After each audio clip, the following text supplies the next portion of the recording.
დვალიშვილმა ეხლავე რო დაასრულოს კარიერა, ან წააგოს ზედიზედ 10 ბრძოლა, მაინც მასზე მაგარი მებრძოლი, მასზე მაგარი ლეგენდა 61 კილოგრამში არავინ იქნება. კაცმა ისე დღეში ჩააგდო დივიზიონი, რომ მეორე წრეზე წავიდა და UFC შოკში არის, ამიტომ მას ყოველთვე ამის არის, რომ დოპინგზე ამოწმებენ და მან ამითი რეკორდი მოხსნა. ამდენი შემოწმება UFC-ში დოპინგზე არავის ქონია. და რა? არაფერი. კაც კრისტალია. განა არ ყოფილან UFC-ში ისეთი სპორტსმენები, რომლებიც ხშირად ჩხუბობენ როგორც მერაბ დვალიშვილი. აი ვთქვათ მაგალითად თავიღოთ ალექს პერეირა. მაგრამ ალექს პერეირა არ იღლება. გამოვა პირველ რაუნდში, მაქსიმუმ მეორე რაუნდში ვიღაცას დაანოკაუტებს, თან ისე რომ თვითონ ზიანს არანაირს არ მიიყენებს და ისეთ ხოძზე არის, რომ თუ გინდა მეორე დღეს ვიაჩხუბე ეს ადამიანი, იმიტომ რომ დაღლილი არ არის. მერაბი კი ერთ წელიწადში 4 სატიტულო ბრძოლას ატარებს და თითქმის ყველა ჩხუბი მიყავს 5 რაუნდამდე. წარმოიდგინეთ, სოფლიოში ყველაზე მაგარი მებრძოლების წინააღმდეგ ის 5 რაუნდს ჩხუბობს წელიწადში 4 ჯერ და ჩვეულებრივი მებრძოლები ესეთი რაღაცის მერე ალბათ ნახევარწლიან პაუზას მაინც იღებენ და დვალიშვილი რას აკეთებს? ითხოვს ახალ ბრძოლას. მან ტეიქდაუნების რეკორდი მოხსნა, გამარჯვებების სერიის რეკორდი მოხსნა დივიზიონში, ტიტულის დაცვის რეკორდი მოხსნა თავის წონით კატეგორიაში, დოპინგზე შემოწმების რეკორდიც მოხსნა, კაცობის რეკორდიც მოხსნა. წარმოიდგინეთ, მან უარი განაცხადა სატიტულო ბრძოლაზე, სანამ თავისი მეგობარი იყო ჩემპიონი. ესეთი რაღაცა არავის არ გაუკეთებია. ფულის და ქამრის გულისთვის მებრძოლები საკუთარ ძმასაც კი ჩაანგრევდნენ ოქტაგონში. კაც საკუთარი ქვეყანა ისე უყვარს, რომ აი ყოველთვის იმის საშუალება როცა ეძლება, სულ ყოველთვის ახსენებს საქართველოს, აპიარებს საქართველოს. ჩამოყავს სერიოზული სტუმრები, რომლებიც გააპიარებენ ჩვენს ქვეყანას. ბოლო-ბოლო გულზე საქართველო დაიხატა. აი რითი არ არის ის პატრიოტი. აი პირადად მე დვალიშვილი თვალითაც კი არ მყავს ნანახი და მიმოწერაც კი არ მაქვს, მაგრამ ისეთ საქციელებს აკეთებს, რომ მე მხდის აი მართლა ამაქვს და ჩემნაირი ადამიანები საქართველოში ძალიან ბევრნი არიან და აი ამ ძალიან ბევრი ადამიანების სახელით მინდა მერაბ დვალიშვილს მადლობა გადაუხადო ამ ემოციებისთვის. მერაბ დვალიშვილს 14 გამარჯვებიანი ვინსტრიკი აქვს და თითქმის ყველა ბრძოლაში ის იყო ანდერდოგი. ანუ ეს რას ნიშნავს?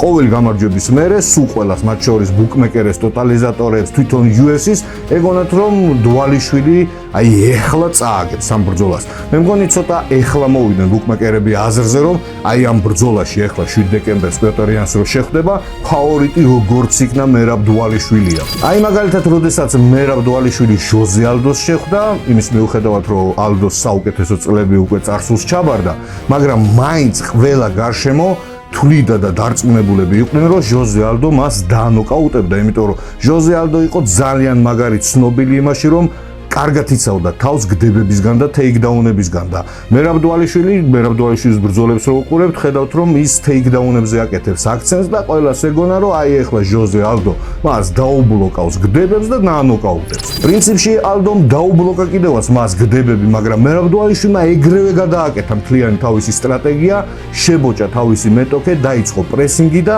ყველანაირი საშუალება გაუქრო ჟოზე ალდოს, რომ გამოიყენებინა თავისი პოტენციალი. ალდო კი ვიღაც ტემუდან გამოწერილი ბილალი კი არ არის.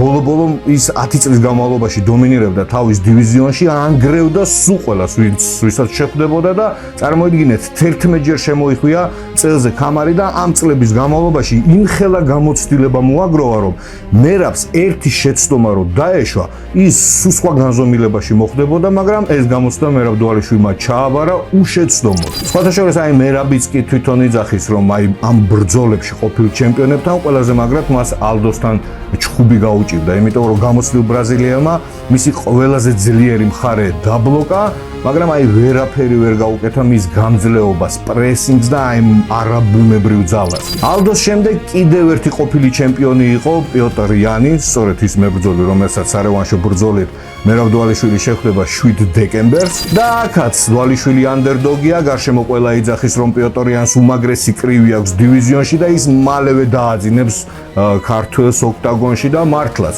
ერთ-ერთი საუკეთესო კრივი აქვს თვითონ ორგანიზაციაში და ამ დივიზიონში მე მგონი ყველაზე მაგარი კრივი აქვს. თვითონ იანიც კი მერაბს არ აღიქვავდა სერიოზულად და ნულს ეძახდა და თვითონ პრეს კონფერენციაზეც ძალიან თამამად იქცეოდა. მაგრამ როგორც კი გალია დაიხურა, დვალიშვილმა იანი გაანულა. ის მას ჯობნიდა კრივშიც, უფრო მეტი დარტყმაც გაუტარა და სახე გაუსია სრული ამ სიტყვის მნიშვნელობით. წარმოიდგინეთ 5 რაუნდის განმავლობაში დვალიშვილმა 159 აქცენტირებული დარტყმა გაუტარა იანს და 59 მცდელობა ჰქონდა გდების, საიდანაც 11 გდება მან იდეალურად შეასრულა და 7 წუთის განმავლობაში მიწაზე აკონტროლებდა. ეს ციფრები იმას ნიშნავს, რომ მერაბი ბრძოლის დროს არ გაჩერებულა. კი, ეს არ იყო რაღაცა სასწაული ფინიშით დასრულებული ბრძოლა, მაგრამ მან იანს გადაუარა. ის ავარიაში მოხვედრილს გავდა, ის ვერ ლაპარაკობდა, ვერ სუნთქავდა. დვალიშვილი კიდე ოქტაგონში დარბოდა გახარებული და თითქოს სპარინგი დაასრულა და ეხლა გადის საბრძოლად. იანი კი მართლა მაგარი მებრძოლია, რომელიც დვალიშვილთან ბრძოლის დროს იყო საუკეთესო ფორმაში და ამაში თქვენს დარწმუნდებით, როდესაც ნახავთ ჩემს ვიდეოს მის შესახებ, ლინკს აღწერაში დაგიტოვებთ. არ დაგავიწყდეთ, იანის ბებია ქართველი იყო. მოკლედ ამას და ბევრ საინტერესო დეტალებს ამ ვიდეოში ნახავთ. კაი, შეიძლება ვიღაცამ თქვას და ალბათ თავის დროზე მერაბის ჰეითერები ამას ლაპარაკობდნენ, რომ დვალიშვილს ნორმალური მოჭიდავი არ შეხვედრია და ამიტომ იგებს ის ბრძოლებს.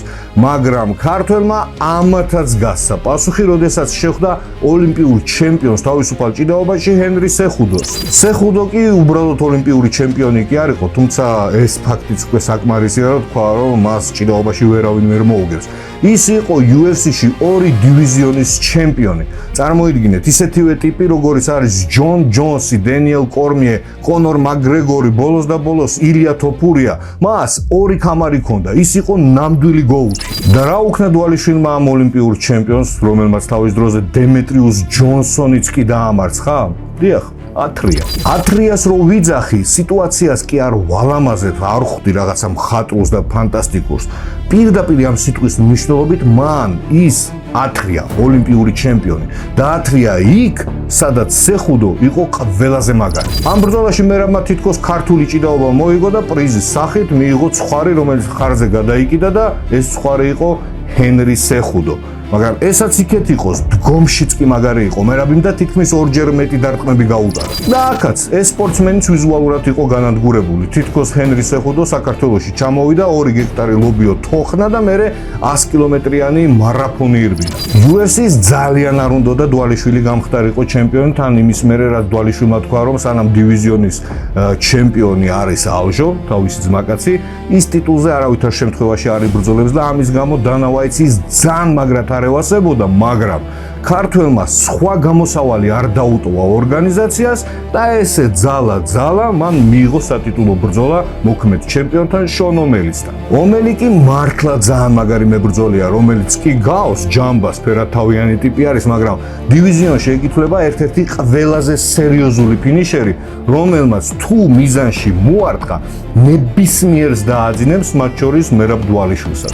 მაგრამ ქართველმა აქაც არ დაუშვა შეცდომა და მთელი 5 რაუნდის განმავლობაში დომინირებდა და თან გადაობდა. წარმოიდგინეთ, მერაბის ცხოვრებაში ყველაზე მნიშვნელოვანი ბრძოლა იყო, ყველაზე სახიფათო მებრძოლთან და ის გადაობს. წარმოიდგინეთ, მენტალურად რა დონეზე არის მერაბი, დარწმუნებული არ მაგ მომენტისათვის ომელი ფსიქოლოგიურად იყო შერყილი. აქაც პრესინგი, გდებები, გადაობა, ხუმრობა, დვალიშვილმა ესე ხუმრობით გაიმარჯვა ამ ბრძოლაში. მეტი დარტყმა ჰქონდა, მეტ ჭიდაობდა, მეტი გდებები ჰქონდა, 10 წუთის განმავლობაში მიწაზე აკონტროლებდა და ბახ! ქართველი UFC-ს ჩემპიონია. მერაბი ამ შეხვედრაზე იმდენად ფოკუსირებული გავიდა თავისი საბრძოლო სტრატეგიით, თავისი ფსიქოლოგიური სტრატეგიით, რომ ამ როლიდან ის იცით როდის გამოვიდა, როდესაც დანა ვაიტმა მას წელზე ქამარი შემოარტყა, აი მაშინ მერაბი გამოფხიზდა. თითქოს დვალიშვილს აი როგორც კომპიუტერულ თამაში ვიღაცა მართავდა და აი რომ გამოფხიზდა ამ ყველაფრიდან, ხედავს ქამარი ჩემპიონია. წარმომიდგენია ახლა ჩვეულებრივი მაყურებლები რამხელა ემოციები განვიცადეთ და წარმომიდგენია მერაბის ემოციები, როდესაც აზრზე მოვიდა, რა დღეში იყო და ვიდეოშიც ჩანს. მოკლედ თუ კაცმა უნდა იტიროს, აი მხოლოდ აი ესე უნდა იტიროს რა. და აი დადგა 2025 წელი, დანა ვაიტს მაგ მომენტისათვის კიდევ არ ევასება მერაბ დვალიშვილი, არავის ჯერა რომ ქართველი ჩემპიონი არის, იმის მიუხედავად რომ მან ყოფილი 3 ჩემპიონი დაამარცხა და 1 მოქმედი ჩემპიონი. პრომოუშენი სასწრაფო წესით ეძებს ისეთ ადამიანს, რომელიც დაამარცხებს მერაბ დვალიშვილს და სწორედ მაგ დროს საქმეში ირთვება დაღესტანი, აბდულმანაპის სკოლა, ჰაბიბ ნურმაგომედოვის გუნდი და გამოყავთ სცენაზე დაუმარცხებელი უმარ ნურმაგომედოვი. მთელი დაღესტანი და არა მარტო დაღესტანი იყვნენ დარწმუნებულები, რომ უმარი მერაბს დაამარცხებს და ძირითადად UFC და ბუკმეკერები იყვნენ ამ ყველაფერში დარწმუნებულები, იმიტომ რომ მერაბ დვალიშვილი გახადეს ანდერდოგი. წარმოიდგინეთ, მოქმედი ჩემპიონი ანდერდოგია. ეს მხოლოდ ერთს ნიშნავს, რომ ამ ბრძოლაში დვალიშვილი დამარცხდება. ესეთი მომენტები მაგალითად იყო ჩიმაევი დუპლესის ბრძოლაზე, როდესაც დუპლესი იყო მოქმედი ჩემპიონი, ჩიმაევი კი პრეტენდენტი, მაგრამ დუპლესი იყო ანდერდოგი. და გარშემო ყველა დარწმუნებული იყო, რომ ჩიმაევი მოიგებს ამ ბრძოლას და მაგიტომაც ჰქონდა დუპლესის ძალიან დიდი კოეფიციენტი და ლოგიკურ შედეგამდე მივედით. ჩიმაევმა ის გაანადგურა. კიდევ ერთი თვალსაჩინო მაგალითი სულ ახლახანს ისლამ მახაჩევი ავიდა 77 კილოგრამში პრეტენდენტის სახით და შეხვდა მოქმედ ჩემპიონს ჯეკ დელა მადალენას. ტოტალიზატორებმა, ბუკმეკერებმა აუწიეს კოეფიციენტს დელა მადალენას გახადეს ის ანდერდოგი, ესე იგი ლოგიკურია, დიდი ალბათობით ჯეკ დელა მადალენა დამარცხდებოდა და ასეც მოხდა. აქედან გამომდინარე, დვალიშვილიც უნდა დამარცხებულიყო. ნახევარი მსოფლიო იძახდა, რომ უმარ ნურმაგომედოვი არის ახალი ჰაბიბი და მთელი დაღესტანი ამ მებრძოლზე ლოცულობდა. პრინციპში უმარს არ ეკუთვნოდა მერაბთან ბრძოლა, ან სატიტულო ბრძოლა არ ეკუთვნოდა, ესე სწრაფად, მაგრამ სხვა მოსავალი არ იყო, იმიტომ რომ მერაბ დვალიშვილმა დივიზიონში საერთოდ ყველას გადაუარა და აიღეს და ამათაც შანსი მოეცათ და გამოიყენეს. ამ ბრძოლაშიც მერაბმა გაიმარჯვა, მოუკლა დაღესტნელებს თავიანთი იმედი და მე მგონი მაგის მერე არ ვევასებით მათ. წარმოიდგინეთ, ამ ბრძოლაში უმარ ნურმაგომედოვმა ხელი მოიტეხა და ხელი მოიტეხა იმის გამო კი არა, რომ მერაბმა დაარტყა მას და რაღაცა ტრავმა აკიდა, არა, მან ხელი მოიტეხა მერაბზე დარტყმით. ანუ დაარტყა მერაბს ხელი და თვითონ მოწყდა ხელი. წარმოიდგინეთ, მერაბს გინდ მერაბს ურტყი და გინდ რაღაცა რკინის კარებს ურტყი. ამ ბრძოლამდე დვალიშვილის მდგომარეობიდან გამოყვანას ცდილობდა ძალიან ბევრი ადამიანი. მან იყო ტრეშ თოლკიც, კრიტიკა, თან ვიღაცა პროფესიონალების კრიტიკა, პროგნოზები რო ის წააგებს, მაღალი კოეფიციენტები. მოკლედ, ყველაფერს აკეთებდნენ იმისათვის, რომ გამოეყვანათ დვალიშვილი მდგომარეობიდან, მაგრამ აი აქ არის დვალიშვილის პლუსი და აქ არის მისი საიდუმლო, რომ ის არ ვერ გამოიყვანეს მდგომარეობიდან. ესეთი წნეხის მერე აი უმეტესობა, ალბათ 95% აიჭრებოდა. და რა გააკეთა დვალიშვილმა ამ ხელა წნეხის ფონზე? მან გაანადგურა ყველა სართულზე დაღესტნელების იმედი. ის ეღადავებოდა მებრძოლს, აი სრული ამ სიტყვის მნიშვნელობით, ვისაც უნახია ეს ბრძოლა, ის ეღადავებოდა უმარ ნურმაგომედოვს. ამ გამარჯვების შემდეგ გარშემო ყველამ დაიწყო საუბარი და იძახდნენ, რომ მერაბ დვალიშვილი იგებს ბრძოლებს ძირითადად თავისი პრესინგით, გამძლეობით, არაბუნებრივი ძალით და პრინციპში კი ესეა, მაგრამ თავარი რის გულისთვისაც მერაბ დვალიშვილი იგებს ბრძოლებს, ეს არის მისი მენტალიტეტი და ფსიქოლოგიური მდგომარეობა. ამ ყველაფრის მერე ვიღა უნდა შეხვედროდა ესეთ ალფა დომინანტს, ერთადერთი რაც იყო დარჩენილი, ეს იყო, რომ ორგანიზაციას დაეწყო მეორე წრეზე ამ მებრძოლების შეგდება დვალიშვილთან გალიაში და ასეც მოხდა. მერაბ დვალიშვილს მეორეჯერ შეახვედრეს შონომელი. ზოგადად 34-35 წელი MMA-ის მებრძოლისთვის ეს უკვე სტაჟიანი ასაკი არის და ძალიან ძნელია გახდე ჩემპიონი. კი შეიძლება იბრძოლო, მაგრამ ჩემპიონი რო გახდე, ერთ წელიწადში 4 სატიტულო ბრძოლა ჩაატარო, მე-14 სერიაზე იყო გამარჯვების, აი ამას ალბათ მარტო მანქანა თუ შეძლებს. მაგრამ ყველაზე საინტერესო ის არის, რომ ყოველი გამარჯვების შემდეგ, რაც ემატება წლები მერაბ დვალიშვილს, ის ხდება ბევრად ეფექტური და ბევრად ძლიერი. ესეთი რაღაცა გვინახია ჩვენ ილია თოფურიასთან, რომელიც ყოველი ბრძოლის მერე ხდება უკეთესი, უფრო მაგრად ანოკაუტებს, ანგრევს, ადის წონაში და ასე შემდეგ, მაგრამ ილია არის 28 წლის, მერაბ დვალიშვილი კი 34-ის და ამ ბრძოლაშიც მერაბ დვალიშვილი კიდევ უფრო უკეთესი იყო და დაახრჩო შონომელი. შემდეგ კორი სენდჰეგენი, მართლა მაგარი მებრძოლი, მაგარი გამძლეობით, მაგარი სტრაიკინგით, მაგარი თეიქდაუნებისგან დაცვით, ვითომ თეიქდაუნებისგან დაცვით, მაგრამ რაკნა ვერაფერი. 20 ტეიქდაუნი, 20 დედააფეთქებული გდება. ამ ბრძოლას რო უყურებდი, ჯერ თავიდან გდებებს ვითვლიდი, მეთქი ახლა ტეიქდაუნების რეკორდს კიდე გაუმჯობესებს მერაბ დვალიშვილმა, რო დააყარა, თან ეს პრესინგი, ეს აქტიური ჩხუბი, აი ავირი, ამეშალა, ვეღარ თვლიდი. ცოტა დააკლდა და ის სენთჰეგენს დაანოკაუტებდა კიდევაც ერთ მომენტში. დგომშიც უფრო უკეთესი იყო, მეტი დარტყმები, მეტი გდებები, მიწაზე კონტროლი, მოკლედ სრული სიგიჟე, სრული დომინაცია. და აი ამ ყველაფრის მერე 7 დეკემბერს მერაბ დვალიშვილის არევანშო ბრძოლით მეორეჯერ შეხვდება პიოტრ იანს და როგორც იქნა ჩვენი ქართველი მებრძოლი ამ ბრძოლაში არის ფავორიტი და აი როგორ უნდა გადაგიბრუნდეს ენა და თქვა რომ პიოტრ იანმა ამ ბრძოლაში შეიძლება მოიგოს. კი, ბრძოლაში ყველაფერი ხდება, ლაკი ფანჩი, ტრავმები, მაგრამ რაც არ უნდა კრიტიკულები ვიყოთ და რაც არ უნდა არ გვევასებოდეთ მერაბ დვალიშვილი, პიოტრ იანი შანსოთაა რა. მე უფრო ვფიქრობ დვალიშვილი დიდი დომინაციით გადაწყვეტილებით მოიგებს. არ მგონია მან დაანოკაუტოს პიოტრ იანი.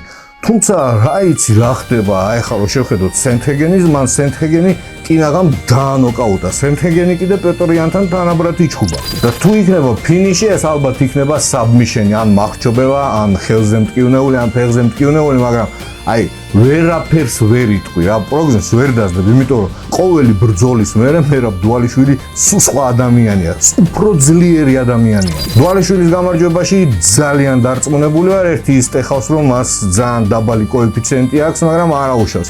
თავის დროზე, როდესაც ის ანდერდოგი იყო, ნახევარ საქართველოს მოაგებინა ფული და ეხლა საკმარისი არის ეს გამარჯვებები, ეს ტიტულები და ეს რეკორდები, ეს ჩემთვის სრულიად დამაკმაყოფილებელი იქნება. ეს ყველაფერი იმიტომ კი არ ვილაპარაკე, რომ მერაბი ქართველია და რაღაცეებს ვაბუქებ. არა, ეს მართლა ესეა, ეს არის ფაქტები და აი ამ გამარჯვების მერე თუ მერაბ დვალიშვილმა მოიგო და თუ დედავატირე და აუცილებლად მოიგებს, თუ ის არ ჩასვეს pound for pound-ის რეიტინგში პირველ ნომრად, ეს იქნება აი ორგანიზაციისგან და ჟურნალისტებისგან ყველაზე არასწორი საქციელი. მოკლედ ძმებო და დებო, მაგარ დროს დავიბადეთ, იმიტომ რომ საქართველოს დღესდღეობით ყავს სოფლიოში ყველაზე მაგარი მებრძოლები და სულ ყველა ერთად 7 დეკემბერს ხომაგობთ მერაბ დვალიშვილს, რომელიც აუცილებლად გაიმარჯვეს და საქართველოს გაუმარ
ცურაც ხორობს არასდროს